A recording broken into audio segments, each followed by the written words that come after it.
Maguire now running capital markets, DTZ at Warsaw, was P3 before and built quite a lot of these things. I think the logistics market across Europe is doing two things. One, there are 4 or 5 key players all being invested with core capital. That means the sector is becoming more core. These guys like PSP, Segro, which was a DTZ deal, basically is very safe, looking for a safe return. Logistics is simple, you get the spec right, you can release it. In Southern Europe, the corridor I think is actually going to be quite interesting is Timișoara, Arad in western Romania. Why? It's a big box location. There's quite a few retailers thinking along that corridor because they can actually do 3 or 4 separate markets. What needs to happen there obviously is the infrastructure needs to be connected. And when the infrastructure is connected, what you're actually seeing is bigger box. Bigger box basically means you can hit more people within a faster period of time. It's more efficient.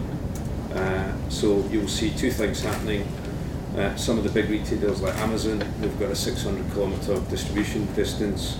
They'll go in probably for a Central Eastern European hub.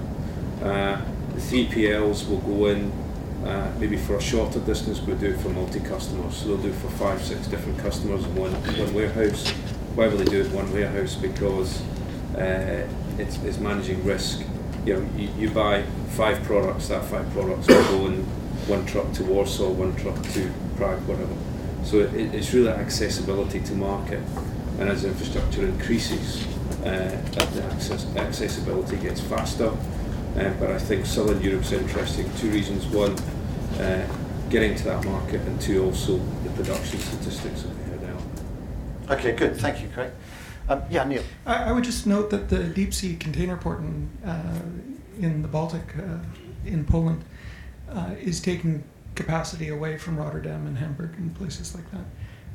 And now that the A1 and the other motorways are nearing completion, I see Poland being a much more important logistics market in general, particularly driven with that port. And Maersk just had a 18,000 container, the largest container ship in the world, I think, was tied up in Gdansk. So it really is a legitimate improvement in infrastructure.